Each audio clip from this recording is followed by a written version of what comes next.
Yeah. You have something to answer for. I've been reliably informed by more than one comment that you don't, in fact, only dispense hugs and cuddles, but you rob me of some health. And it's true. I haven't yet decided what to do with this information, but to be fair, it does feel like you kinda warned me about it. In any case, betrayal aside, let's get into this. Another short episode today. I still don't have a weapon worthy of its name, but I guess I could try to build up strength to use the golden halberd.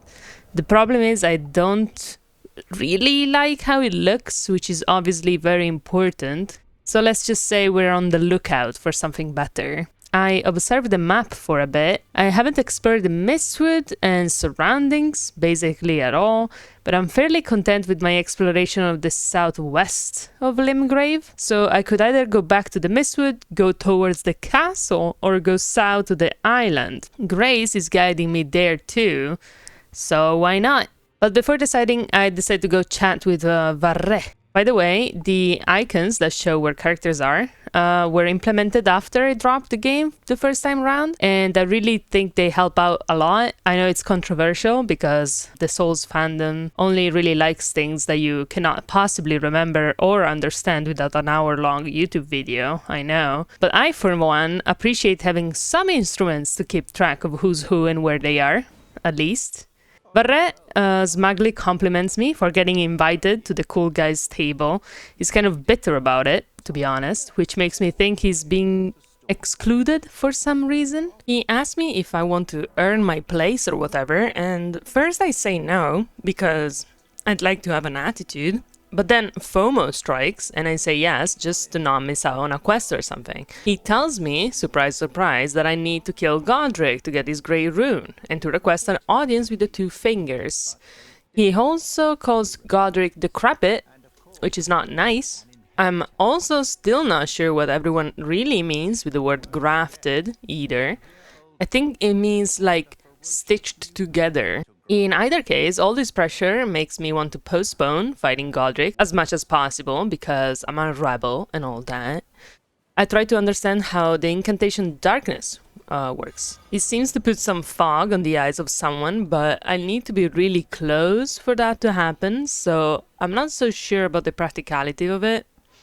So you all told me not to worry about it and to go get dragon magic, and I do trust you, so I go do that. I get the Dragonfire incantation, but I need some more arcane to use it. I decide to go fight the scary crabs, at last, and test darkness on them. It seems to make them lose track of me during combat, but for like a very short period of time. Maybe it might make sense when I'm fighting with a summon to make the enemy like target them instead of me, maybe. So I commit a bit of a crab gen outside with a bit of trouble, but at the end of the day, keeping my distance and throwing fireballs always seems to work. So I run around aimlessly for a bit, find nothing, and then decide it's time to move south toward the island. To get there, I need to traverse a bridge with a bunch of enemies. I'm not too worried, but I'm still experimenting with my new magic, so I get hit a few times by the bomb-throwing ballista. I then rush the ballista guy and kill everyone pretty smoothly with Engvall. Me and Engvall also take a moment, just watching the sea. I find a smithing stone and an imp key, then go to the Grace. The game actually calls this a peninsula, and I really disagree with this nomenclature. I'm sorry, but a tiny little bridge does not make you a peninsula. You can fight me. I explore a bit of the perimeter and consider jumping down, but I decide not to rush into weird things and to follow the road instead. On the road, I find a lady called Irina that has run away from her father's castle because the servants revolted. Good for them, I say, but I still accept to bring a letter to her father that is still in the castle. Though I do have a bad feeling about this. On the road, there's this long string of messages warning me about the giant. And you know what? They were kinda right. So I killed a bit of the dogs feeding on corpses and some depressed soldiers, and then decided to fight the giant even though he really didn't seem all that interested. Tragically, I'm trying to fight a fair fight and not just blast him with fireballs, and that costs me my life, obviously, because it's actually quite sturdy. So next time I learn my lesson, which is never fight fair, and I blast him as much as I can before he even has a chance to react. That works. In the carriage I find a morning star, and this time I even take the time to try it out. But for now, Tiny Spear is still the best. There are a bunch of bird people, which are pretty funky looking, that from what I remember might be the servants Irina was talking about.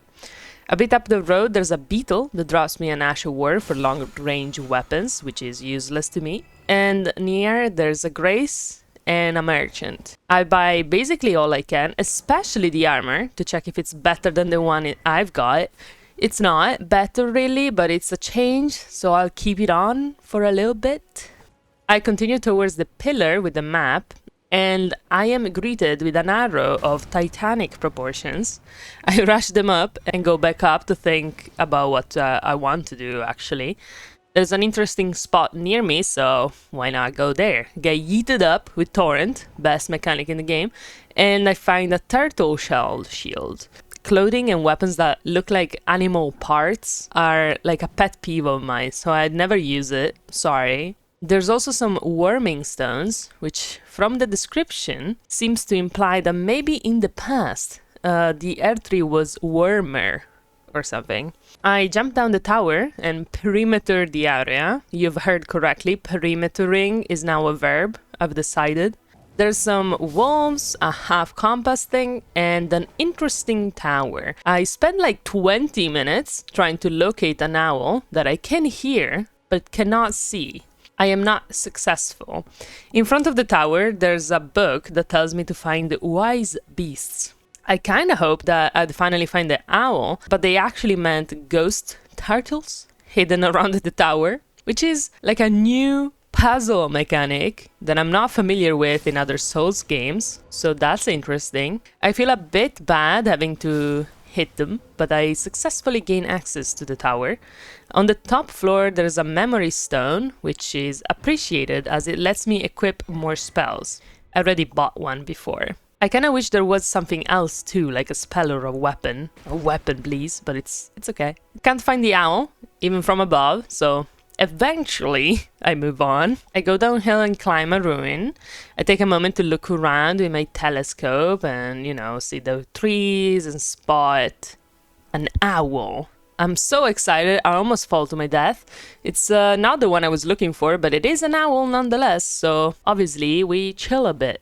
I'm really interested in the woods in front of me, but I'm not sure how I could get there. I also see a bunch of people doing purple magic, so I decide to go there. I bow goodbye to my friend and go deal with that. I'd like to leave a message in honor of my friend, but I couldn't find a good combination, so please leave suggestions in the comment for a good owl message. There's a convenient grace near the purple people, and I can summon. So I make a bit of a mess of things, but the fight ends up okay. I couldn't find anything interesting in the location though, maybe I missed something. I see some big graves, so I go towards them and am rewarded with finding some cute glowy jellyfish. And a cave, more importantly. The cave is called Impaler's Catacombs, which sounds very welcoming, and indeed it's not the best of experiences. I try to make use of my new incantation, Assassin's Approach, which makes me silent, but honestly I can't seem to use it for anything, as the gargoyles just spot me anyway, so... I find some grave glowwort, which initially I didn't notice and thought this room was just empty, and then I get to a trap room. I remember this room, and the messages also make the trap very obvious, so I go down and am greeted by an infinite amount of walking corpses. I do find the please help prattling pate, which is an incredibly funny name for a thing, prattling pate. I do finish my mana and health and I don't want to die down here, so at the end I just run forwards until I get out and find the lever for the boss. I even used a mana shard because I didn't want to die, but it was actually the end of the dungeon, so that was wasted. I go rest and then go fight the boss. The boss is a bunch of gargoyles and a big stone cat. The stone cat I'm pretty okay with fighting, but the group of gargoyles I really don't like. And it doesn't help the fact that Engvall dies pretty much immediately for some reason. So that starts a very long process of just running around, throwing fireballs until it's just me and the cat eventually. At this point I have no healing left though, and even though I fight valiantly, trying my best, I die anyway. I wasn't very confident I could do this, to be honest, and in my second attempt Engvall dies again, embarrassingly fast actually, what the fuck. So the attempt goes pretty much the same as the first, but I save a bit more mana for the actual cat instead of wasting it all on the gargoyles. So I switched to Catch Flame and surprisingly enough managed to beat the cat. I didn't expect it at all. And I know it's actually called a watchdog, but come on, it must be just its title or something because that's now a dog, you know? In any case, I get a summon for monkey people and go back out. I actually have enough runes to finally level up, which gets me to enough arcane to use the Dragonfire spell. It's kind of awesome looking. I immediately want to try it out on some enemies, so I go back to the purple guys.